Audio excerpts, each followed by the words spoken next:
வணக்கம் மக்களே, காலை வணக்கம். இன்றைக்கி நம்ம மைதா தோசை செய்ய போகிறோம். மைதாவும் கொஞ்சம் ரவையும் போட்டு இப்படி தண்ணியாக கரைச்சி வச்சுக்கோங்க. உப்பு, கொஞ்சம் சோடாப்பொடி, ஒரு பிஞ்சு போட்டு கரைச்சி வச்சுக்கோங்க. அது தண்ணியாக ஊற்றி பேப்பராக போடணும், நல்லாயிருக்கும். இந்த சட்னிக்கு வந்து தேங்காய், மல்லி இலை, இஞ்சி, கொஞ்சம் இஞ்சி துண்டு, கொஞ்சம் 2 பூண்டு பல், வெளுத்துள்ளி, பச்சை மிளகு கொஞ்சம் கட் பண்ணி வச்சுருக்கேன், ஜீரகம் வச்சுருக்கேன், பொரிகடலை கொஞ்சம் போட்டு ஒரு சட்னி ரெடி பண்ணிடலாம். இது கூட கொஞ்சம் உப்பு சேர்த்து சட்னி அரைச்சிடலாம். இதை நல்லா ரெடி பண்ணிவிட்டு உங்களுக்கு காட்டுறேன். தோசை ஊற்றுறதுக்காக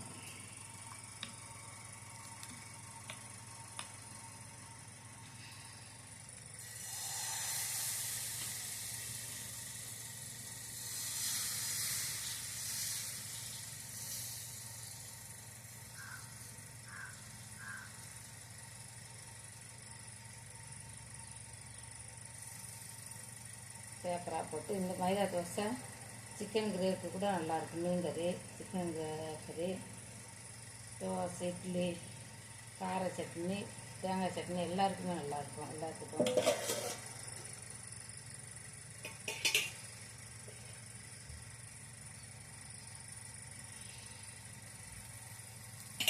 காலையில் திருட சாப்பாடு தான். அது வீட்டில் வரணும், ஏதாச்சும் செய்யணும்.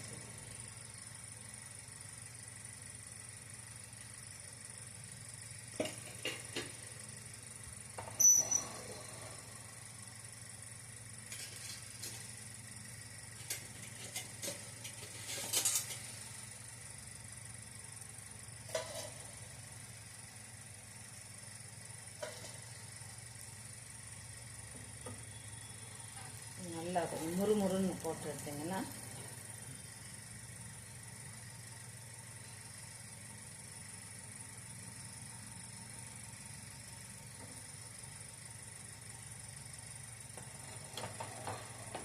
உடனே கலக்கி உடனே செய்யும். கொஞ்சம் நேரம் ஆச்சுன்னு சொன்னால் கல்லில் பிடிக்கும்.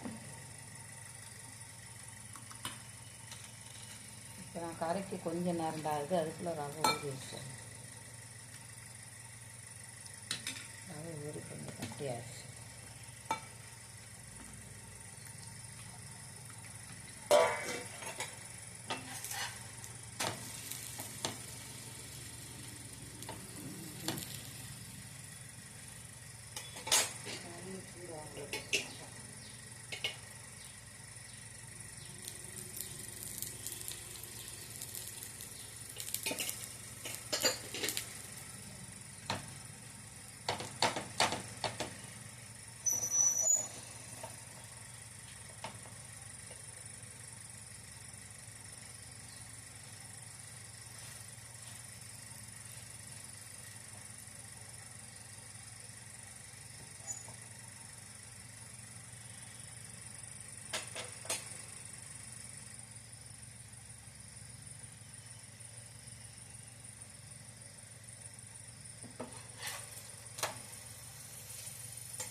இது போட்டு சூடோடு சாப்பிட்டீங்கன்னா பரோட்டா மாதிரி இருக்கும்.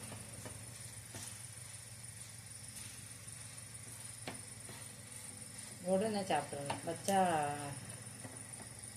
ஆயிடும்.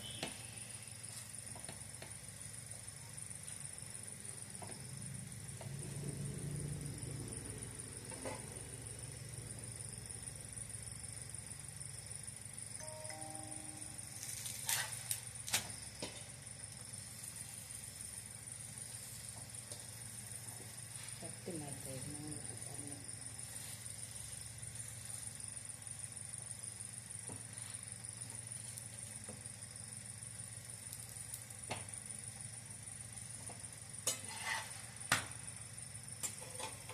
என்னோட அதுக்குள்ள சட்னி அரைச்சிடலாம்.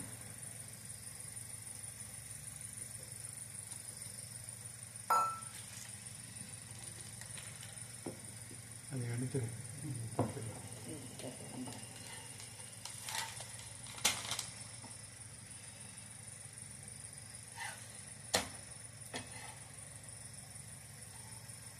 வீட்டு மாமனாருக்கு முறுமுறுன்னு இருந்தால் தான் பிடிக்கும்.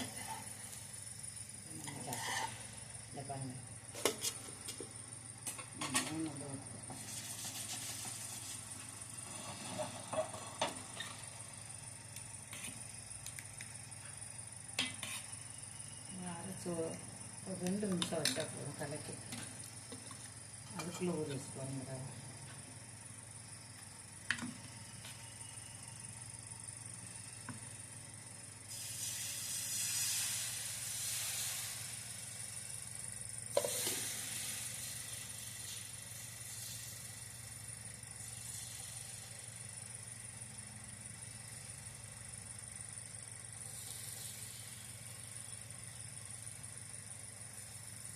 நேற்று கப்பைக்கு செய்த சிக்கன் கிரேவி இருக்குது, அது கூட கட்டி சட்னி வச்சோம்னா இந்த சிக்கன் கிரேவி.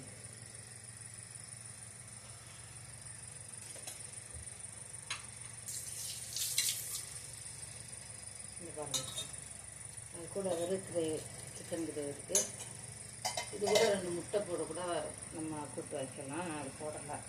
கொஞ்சம் கட்டி சட்னி வச்சு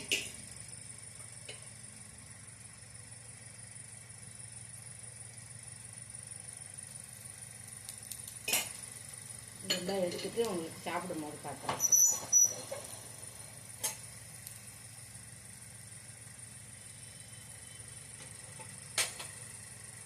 நல்லா போட்டோன்னே டக்கு டக்கு டக்குன்னு சூடாகும்.